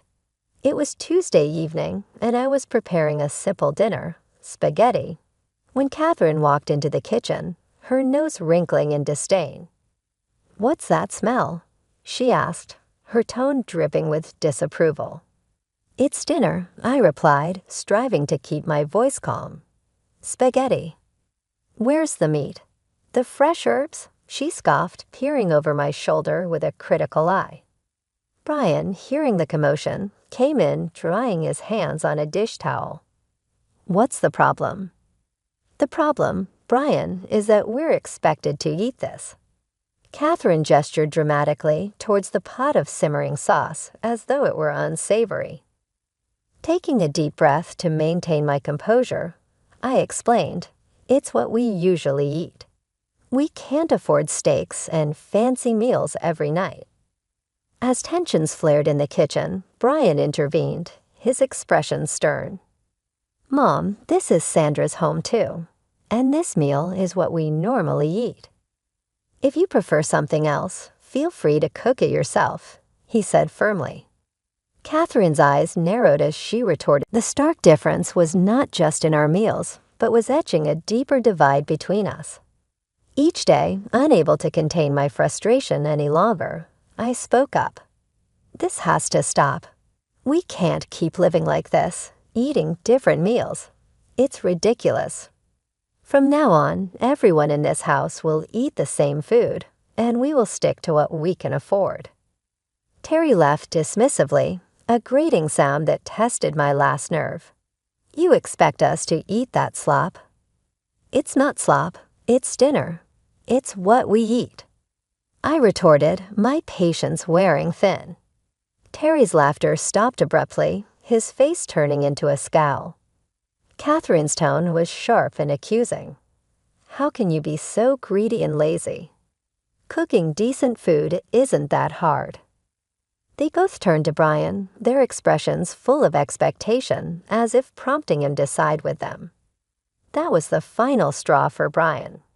He slammed his hand down on the table, causing the plates to clatter. "First off, this is Sandra's house as much as mine, and you will treat her with respect," he declared, his voice resonant with authority. Catherine's eyes welled with tears, her voice quivering as the impact of Brian's words sank in. "I never thought I'd see the day when you, my son, would shout at me like that." Terry's frustration had reached a boiling point as he stood there, pointing his finger accusingly at Brian. "Look at you, completely whipped and following her every command. Is this really who you've become?" I maintained my composure, though my heart raced. "Enough. This conversation is finished. From now on, no more lavish spending on steaks or seafood. We all eat the same simple meals. Their stares could have frozen the room in that moment of stillness. Then silently, Terry and Catherine pushed their chairs back and left the table. Brian and I sat back down, enveloped in the heavy silence. He reached out and squeezed my hand. "I'm sorry it came to this," he said. I nodded, feeling the burden of the evening's events. "I am too, but it's the right choice. We can't go on like this." After the dinner blow-up, the atmosphere at home cooled, but only superficially. Terry and Catherine were noticeably quieter, but their silence had an underlying tension that kept me on edge. I sensed they weren't ready to accept the new household rules without a fight. A few days later, as I was cleaning up from a simple lunch of sandwiches, the doorbell rang. I dried my hands on a towel and walked to the front door, expecting a delivery or a neighbor. Instead, I found a delivery man with a large fragrant bag from a fancy local restaurant. "Delivery for Sandra," he announced, checking his clipboard. Confused, I said, "There must be some mistake." "I didn't order this." Just then, Catherine appeared with an overly bright smile. "Oh, I decided to treat us to a nice meal." "We deserved a little comfort after all the tension," she explained. I took the bag with hesitation. "Catherine, we discussed this. We're cutting back on expenses." She avoided my gaze, shrugging. "I thought it was on your tab, dear. My mistake." Brian entered from the kitchen, catching the tail end of our conversation. "What's going on?" he asked. "Your mother thinks we deserved an expensive lunch," I replied, the weight of the bag suddenly feeling even heavier. Brian's expression darkened. "Mom, we agreed no more of this." Terry's voice boomed from the hallway. "What harm is a little lunch going to do? You can't expect us to live like hermits forever." I placed the bag down, feeling my frustration rise. It's not just the lunch, it's every unnecessary expense. We've already told you we're sticking to a budget. Catherine's demeanor turned icy. "If you're going to fuss over a simple meal, perhaps we won't bother next time." Brian pinched the bridge of his nose, exasperated. "It's not just about the meal. It's about respecting the household rules. You can't keep undermining us." The argument circled for a few more minutes until Terry and Catherine withdrew to their room, leaving the untouched, costly lunch on the table. Brian and I exchanged glances, a silent agreement between us that this couldn't continue. "I'll call the restaurant, explain the situation, and cancel any future orders made without our approval," I declared, picking up the phone. Brian nodded, his resolve firm. "I'll have another talk with them. This sneaky behavior has to stop." The peace was fleeting.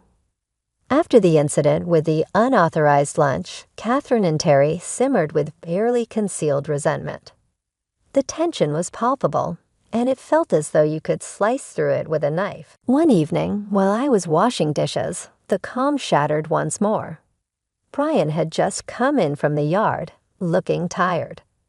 I was about to ask him about his day when a sudden crash from the living room had us both sprinting to investigate. We discovered Terry looming over a shattered vase, one of the few household treasures I deeply valued. "What just happened?" Brian asked, his voice measured despite the chaos. "It just slipped out of my hand," Terry responded, his eyes barely reflecting any remorse. His tone wasn't one of apology. Rather, it carried a defiant edge. Brian crouched to collect the broken pieces, and I couldn't keep quiet any longer. This vase was an heirloom from my grandmother. It has more history with this house than all of us. Catherine, leaning against the doorway dismissively, said, "It's just a vase. You can always find another." "That's not the point, Catherine." I shot back, irritation rising in me. "This is about respect, something that's evidently lacking around here." "You want to talk respect?" Terry retorted, raising his voice. "How about the way you treat us like we're second-rate residents in our own home?" Brian rose to his feet and faced his father directly. "You're here because we allow it, Dad. Don't forget that." "It doesn't feel like we're allowed anything," Catherine interjected sharply. "It feels like we're merely tolerated." Living with Terry and Catherine felt like navigating a field of landmines, but one particular evening drove me to my limit. We were sitting at the dinner table, the epicenter of many past disputes, when Catherine dropped her astonishing new request.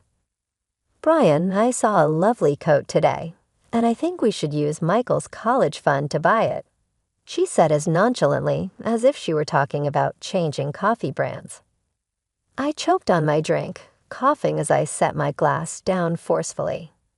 "Excuse me, what did you just say?" My voice was a mixture of disbelief and escalating fury. With a sweet smile, Catherine mistook my astonishment for acquiescence. "It's only money, dear. Michael can take out loans for college.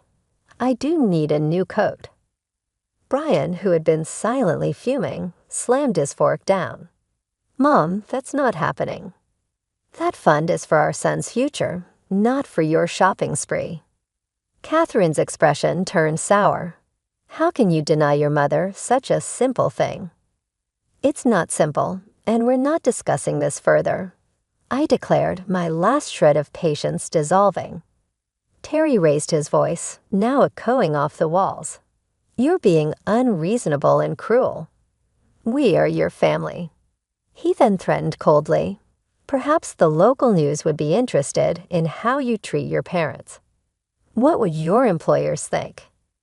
The mix of anger and apprehension roiled within me, but my resolve hardened enough. I stood up, my voice firm. "This is not how a family behaves. You two need to look for another place to stay. This arrangement isn't working." Catherine started crying, assuming the role of the aggrieved, while Terry continued his barrage of accusations and threats. The dinner ended with them leaving the room in a huff, and Brian and I were left in a deafening silence. Once the house quieted, I retreated to our bedroom and called my grandmother. She answered after a few rings, her voice a soothing balm. "Grandma, it's Sandra," I began, my voice choked with emotion. "What's troubling you, my dear?" she inquired, instantly concerned. I spilled everything. The incessant demands, the threats, the untenable situation with Catherine and Terry. She listened quietly, her occasional murmur a comforting presence. When I finished, she spoke decisively. "I'll come and stay with you for a few months." "Are you sure, Grandma? What about the nursing home?" "I'm certain. It sounds like you need me right now." When Grandma declared she wouldn't stand by while our family was in turmoil, her voice was resolute and full of determination. Her arrival felt like a refreshing breeze had blown through our tense home. Although age had slowed her physically, her spirit remained as vibrant as ever. Terry and Catherine were noticeably discomforted by her sudden presence. Their unease was palpable. "I'll be staying on the ground floor," Grandma announced authoritatively as she entered, her suitcase trailing behind her like a faithful pet. "I expect we might need to rearrange some things." Terry's irritation was thinly veiled behind a forced smile. "Of course, we'll make sure you're comfortable, right?" He looked towards Catherine, who nodded rigidly, her eyes darting about, likely calculating the inconvenience this rearrangement would pose. Feeling a surge of relief, I was grateful that someone was finally setting things straight. Once the movers had adjusted our living space to accommodate Grandma, she wasted no time in calling a family meeting. "Now, I've heard a lot from Sandra about the ongoing issues, and I'm far from pleased," she began sternly, cutting through any semblance of pleasantries. Terry started to object, but Grandma raised her hand, silencing him. "I'm not finished. Technically, this house is still under my name, and while I've allowed Sandra and Brian to stay here rent-free, That privilege doesn't extend to you, too. Catherine's face paled. You want us to pay rent? She blurted out. Yes, I do. $5,500 a month, Grandma stated flatly. That's outrageous. Terry protested, standing up abruptly. Considering the expenses you've incurred, it seems you could manage by reducing some of your luxuries. Grandma retorted sharply. But we're family. Catherine interjected, her voice shaky. Family doesn't take advantage of each other, Grandma countered firmly.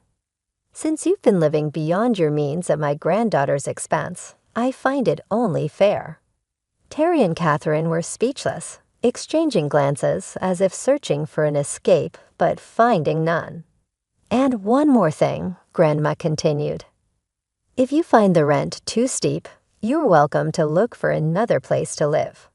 Alternatively, if you choose to stay, you'll assist me daily. I need help moving around, meals prepared, and someone to ensure I take my medications. Catherine's earlier bravado had completely vanished. She looked like a fish out of water. Terry, who had always valued his independence, seemed as if he'd been struck. Think it over, Grandma concluded, her voice softening slightly. I need your decision by tomorrow morning. As they retreated to their room, presumably to discuss their limited options, Grandma turned to us, her expression gentler. Don't worry, kids. We'll sort this mess out. The morning after, Grandma laid out her new house rules. It was as if a switch had been flipped in Terry and Catherine. I entered the kitchen to find them packing their belongings, a growing pile of boxes near the door. We've decided to move out, Terry declared, not looking up from the box he was sealing. We found a small apartment. We'll take our things and go. Catherine was busier stuffing items into bags with swift, sharp movements. It's for the best, she muttered, almost to herself, but loud enough for me to hear. The rest of the morning passed in a blur of activity as boxes and furniture moved out the door. Brian helped more out of a sense of duty than desire, as our home finally began to feel like a sanctuary again. By mid-afternoon, the section of the house that Terry and Catherine had occupied was eerily silent, a testament to their swift exit. The echo of their departure lingered long after they had driven away. Grandma, who had been observing quietly from her chair, gave me a knowing look. Well, that's that then. They'll be all right, you know. Sometimes a bit of hardship is necessary to bring people back down to earth. We later learned that they had sold most of their possessions to cover the rent and their other debts. The luxurious lifestyle they were accustomed to had been pared down to the essentials, much like their new modest apartment. Grandma stayed with us for another 3 weeks, her presence a comforting constant in our home. But eventually, she decided it was time to return to her nursing home. Driving her back, I felt a blend of sadness and relief wash over me. Thanks for everything, Grandma. We couldn't have managed without you, I told her. She waved off my thanks with a chuckle. Oh, nonsense. You're stronger than you think. Just remember to stand up for yourselves. No one else will do it for you. Her words bolstered my confidence. I said farewell to her, assuring her that I would come back to visit soon. As I made my way back home, the space seemed more expansive and the silence deeper than before. That evening, Brian and I settled into our porch chairs, the gentle evening breeze comforting us. Life had certainly presented its challenges, but we had managed to navigate them successfully and were prepared for what lay ahead. We were confident in our ability to face the future as a team, regardless of what anyone else thought.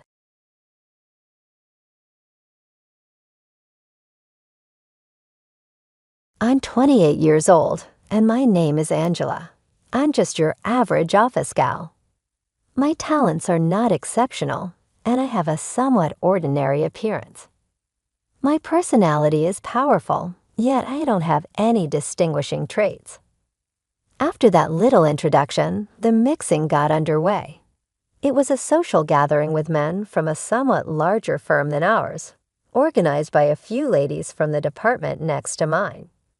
They begged me to join at the last minute because they didn't have enough people, even though it was meant to be 3 women and 3 guys. Though I don't consider myself very gorgeous, I also don't believe I'd destroy the atmosphere by being too ugly. I'm sociable enough to fit right in at these kinds of gatherings.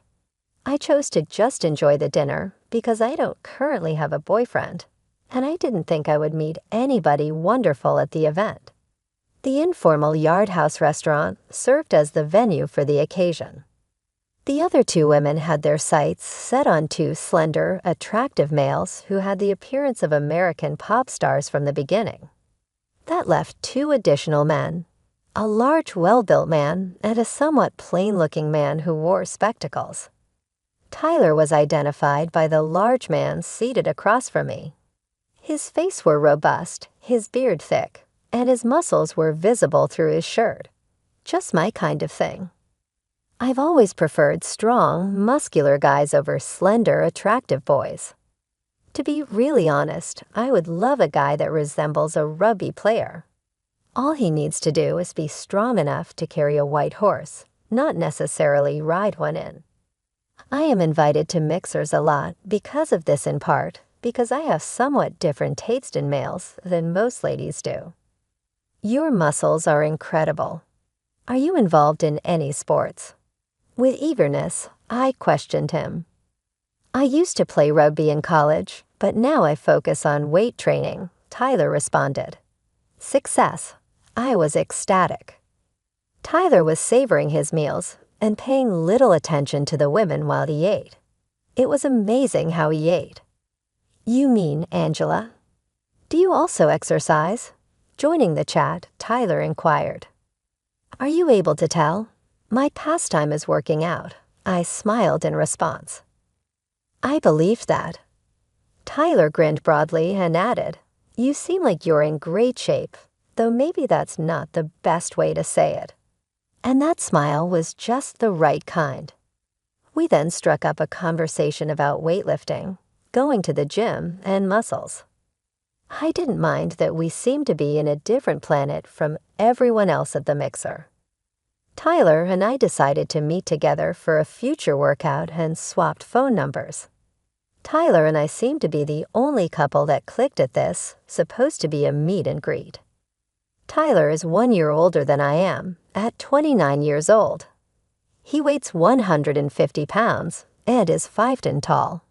I weigh 105 pounds and am 5'7". Tyler didn't seem to be the petite, delicate kind of woman that huge people like him usually loved. He was overjoyed that we were both bodybuilding enthusiasts. We performed typical date activities, like going out to eat and seeing movies, in addition to going on exercise dates. Conversations like, I want gym equipment in the living room when we get married, and we'll need a big living room for that, started to naturally arise. My folks seemed to genuinely enjoy Tyler when I asked him over to meet them. He seemed happy and nice, and I had the impression that marriage was not too far off. I'm hoping to pay Tyler a visit next week.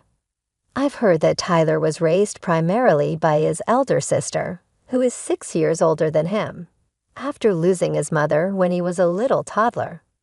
While dealing with a mother-in-law may be more difficult, there may be some usual sister-in-law problems. When I arrived at Tyler's house for the first time, I was anxious, but his gorgeous sister Evelyn welcomed us. She is 6 years Tyler's senior and in her mid-30s. I couldn't take my eyes off of her stunning appearance. At my height, she had Tyler's polished appearance, but she was also thin and muscle-free. Her beautiful long black hair stood out. Like Tyler, Tyler's father has thick eyebrows and a muscular build.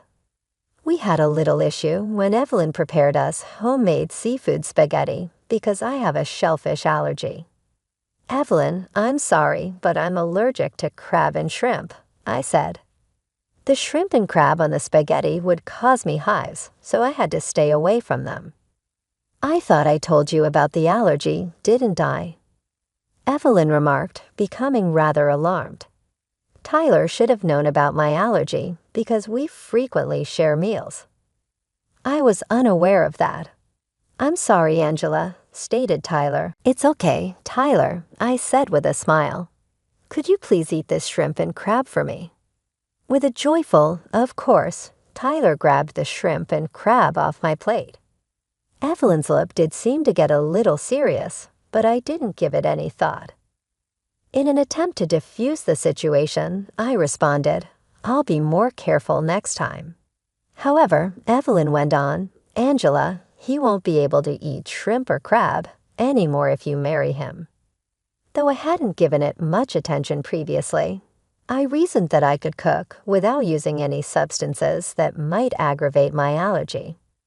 When Evelyn remarked, it's really a shame because he loves them so much, I began to feel a little sorry. Was I to blame, she asked. I was perplexed. With haste, Tyler chimed in, Don't worry. I can always come here for shrimp and crab, or I can always eat them when I go out. For the remainder of the stay, Evelyn would not stop talking about how much Tyler used to adore crab and shrimp, and how she would always make them for him when she was in the kitchen.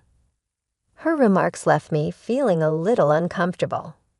Later, when she saw Tyler off at the door, Evelyn said, Even after you're married, you're always welcome to visit.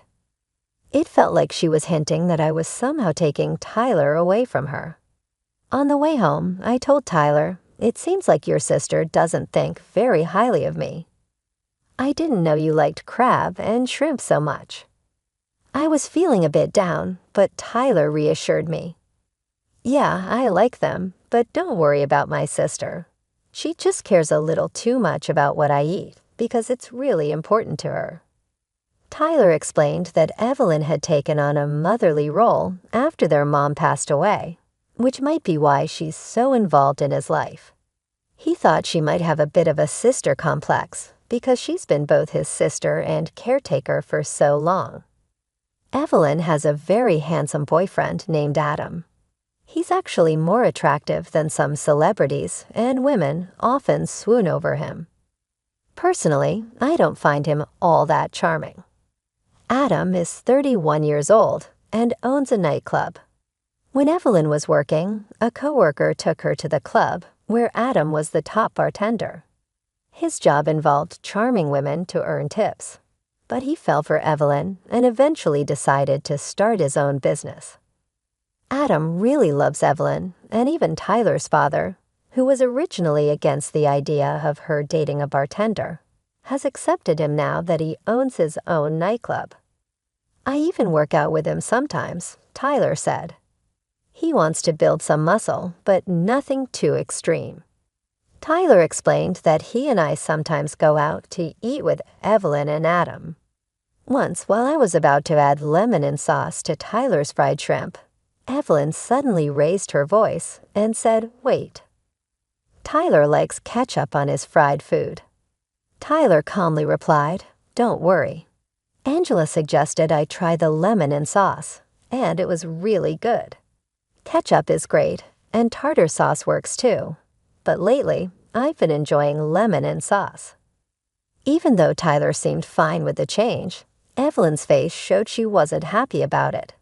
This didn't just happen with food, though.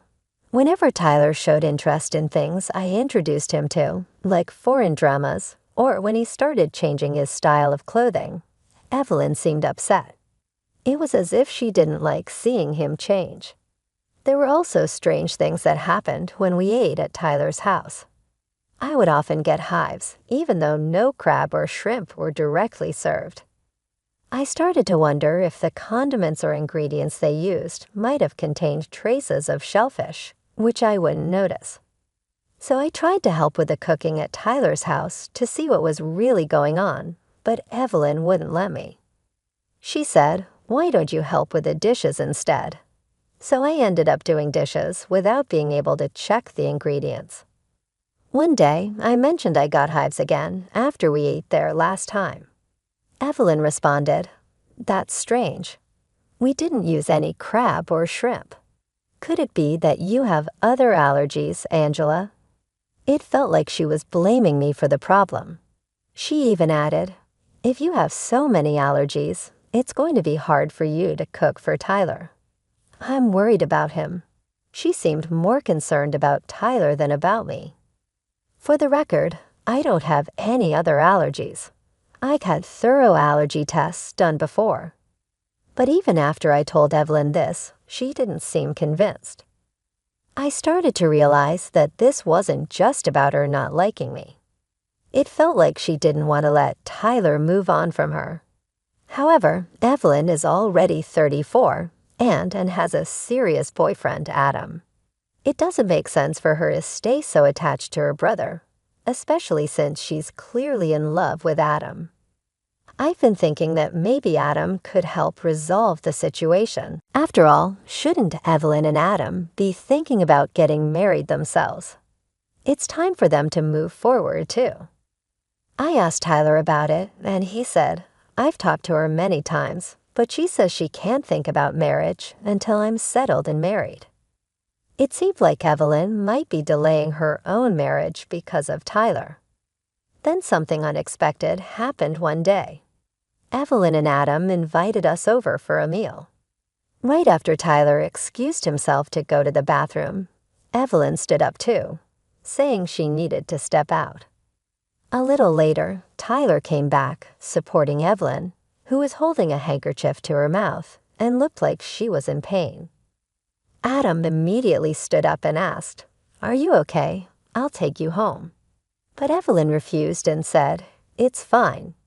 We've already ordered the food, so enjoy yourselves. I'm going home with Tyler." So they left together, leaving Adam and me alone. It felt a little awkward, but since it was a fancy Italian meal, we tried to enjoy it. Then, out of nowhere, Adam looked at me and said, "Angela, you're unique, very creative and lovely." As a former bartender, he knew how to charm women, but what shocked me was what happened next. Adam gently took my hand and whispered, "Hey, how about we have some fun together?" I was stunned.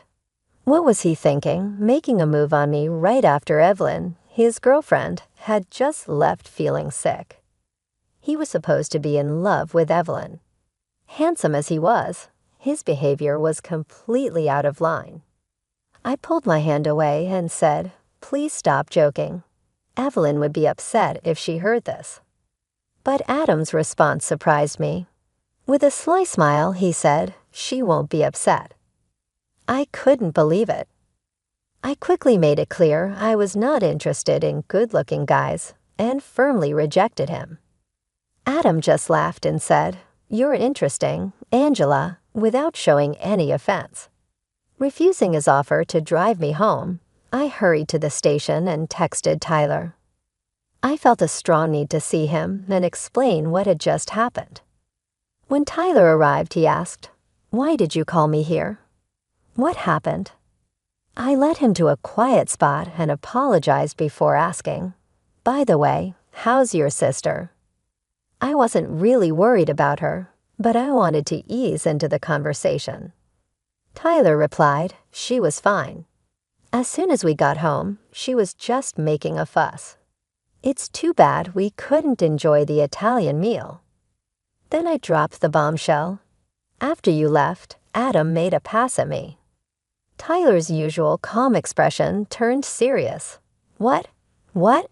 Why? He's supposed to be with my sister," he said, clearly shocked and confused. That's what I said. I told him Evelyn would be upset, but Adam said she wouldn't be. What does that even mean? I asked. "That's really bad," Tyler murmured, deep in thought. The story he shared next was surprising. He explained that whenever he introduced a girlfriend to his sister, the relationship would end soon after. The reason for the breakups was always the same. The women would say they had found someone else. Once I saw an ex-girlfriend getting cozy with a man who looked like Adam, Tyler said. It was from a distance, and he was wearing sunglasses, so I thought I was mistaken. Hearing this, I was shocked. It seemed like Evelyn might have been using Adam to break up Tyler's relationships. This was too serious to brush off, so I decided to be direct with Tyler. I told him how I often got hives after eating meals cooked by Evelyn, and reminded him that I only have an allergy to shellfish. Nothing else. I understand that she wants to keep you close, but we can't be happy in this situation. And it's not good for her either, I said. Tyler sighed and replied, "Yeah, you're right. I'm really sorry, Angela. I never thought my sister would go this far." He was clearly shaken, but I had to be honest with him about how I felt. "If you choose your sister over us, Tyler, I can't stay in this relationship." Tyler responded without hesitation, "I choose you, Angela. We'll face my sister's issues together. Once we move out, she won't be able to interfere," he added with a bit of relief. "I'm really glad you're not into handsome men. It wasn't my fault I got dumped." Before we both laughed a little, it felt like our bond grew stronger. From that point on, we were moving toward marriage. I decided not to visit Tyler's house anymore, and keeping some distance from his sister meant she couldn't interfere. Our wedding preparations were going well, but I couldn't help feeling anxious. A quick search online revealed so many horror stories about things going wrong at weddings and receptions. I wanted to be prepared for any surprises. During a meeting with our wedding planner, I asked how often things go wrong at weddings. Sensing my nerves, the planner kindly asked if I had any specific concerns, which allowed me to open up and talk things through. Hoping for the best, I prepared myself for the big day. On our wedding day, I went into the dressing room feeling excited, but what I saw left me in shock. Evelyn was there, furiously tearing apart my wedding dress with a large cutter knife. Around her feet, there were trampled accessories scattered everywhere. I had expected she might try to sabotage the wedding, but I thought it would be something like spilling water or coffee on the dress. Know this, I never thought she would actually cut the dress with a knife. It's all ruined now. "What a shame," Evelyn said, a smile on her face. But I stayed calm and said, "It's all rentals anyway.